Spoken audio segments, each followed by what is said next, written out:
ዓለም አቀፍ ጉዳይ በስፋት ወደምናየው ኢትዮ ተንታኝ ጥንቅራችን ነው የምናልፈው። ይህም ጉዳይ ወደ ፕሬዝዳንት ቮሎዲሚር ዜሌንስኪ 4 ዓመታት ገደማ የዘለቀውን ጦርነት ለማቆም ያለመ ንግግር ለማድረግ ከአሜሪካው ፕሬዝዳንት ዶናልድ ትራምፕ ጋር እሁድ ለመነጋገር ቀጠሮ ይዘዋል።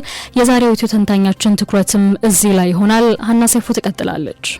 የዩክሬን ፕሬዝዳንት ቮሎዲሚር ዜሌንስኪ 4 ዓመት ገደማ የዘለቀውን ጦርነት ለመቋጨት ያለመ ንግግር ለማድረግ ከአሜሪካው ፕሬዝዳንት ዶናልድ ትራምፕ ጋር እሁድ ለመነጋገር ቀጠሮ ይዘዋል። ሁለቱ መሪዎች ሞስኮ ድጋፏን ባልቸረቻቸውና በአሜሪካ በቀረበው የሰላም እቅድ ማሻሻያ ዙሪያ ከመምከር ባሻገር የተናጠለ የአሜሪካ የደህንነት ዋስትና ረቂቅ ላይ ይመክራሉም ተብሏል። ፍሎሪዳ በሚገኘው በትራምፕ መኖሪያ ቤት ማር-a-ላጎ የሚደረገው ንግግር ሩሲያ በሳምንቱ መገባደጃ ኪዮቭ ላይ ከባድ የአየር ድብደባ ካደረገች በኋላ ሲሆን ድብደባውንም ተከትሎ ፕሬዝዳንት ዜሌንስኪ ሞስኮ ሰላም እንደማትፈልግ ማስረጃ ነው ብለዋል። ለ10 ሰዓታት በዋና ከተማዋ ኪዮቭ በዘለቀው የሚሳኤልና የድሮን ዝናብ 2 ሰዎች ሲገደሉ 32 ሰዎች ደግሞ መቁሰላቸውን የአካባቢው ባለስልጣናት ተናግረዋል። ዜሌንስኪ እሁድ ከትራምፕ ጋር በሚያደርጉ ንግግር ለዩክሬን የደህንነት ዋስትናና የግዛት ማረጋገጫ ማግኘትን እንደሚያነሱ የሚጠበቅ ሲሆን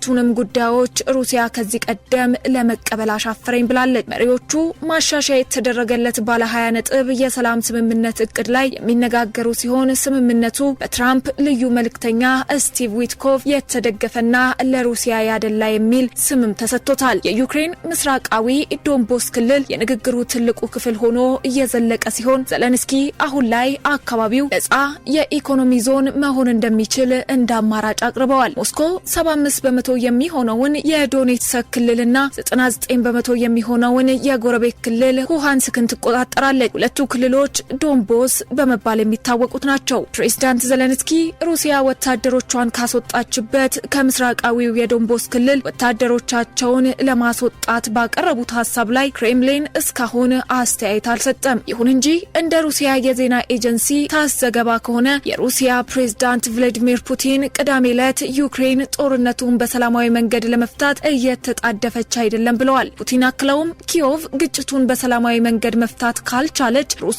ግቧን በወታደራዊ መንገድ እንደምታሳካ ተናግረዋል። የዩክሬኑ ፕሬዝዳንት በአዲሱ የሰላም እቅድ ማሻሻያ ላይ ያላቸውን ተስፈኝነት ጦርነቱን ለመቋጨት መሰረታዊ ሰነድ ሲሉ አንጸባርቀዋል። አርብ ዕለት ባለ 20 ነጥቡ እቅድ 90% መጠናቀቁን ሲገልጹ የኛ ስራ 100% ሁሉንም ነገር ዝግጁ እንዲሆን ማድረግ ነው ብለዋል። ትራምፕ ከፖለቲኮ ጋር ባደረጉት ቃለ ምልልስ አዲሱን ረቂቅ ለማየት እሁድን እንደሚጠብቁ ተናግረዋል። ፕሬዝዳንት ትራምፕ የሰላም ስምምነቱ በሁለቱም መሪዎች ጥሩ እንደሚሆን ጠቁመው ከፕሬዝዳንት ፑቲን ጋር በቅርቡ እንደሚነጋገሩም ገልጸዋል። ዜሌንስኪ ከትራምፕ ጋር ከመቀመጣቸው በፊት ከአውሮፓ መሪዎች ጋር የተነጋገሩ ሲሆን ስምምነቱን ለመቀበል ጠንካራ አቋም ያስፈልጋል ብለዋል። የጀርመኑ መራሂ መንግስት ፍሬድሪክ ሜርዝ ኪዮቭ የአውሮፓና የኔቶ መሪዎች ሙሉ ድጋፍ አላትም ብለዋል።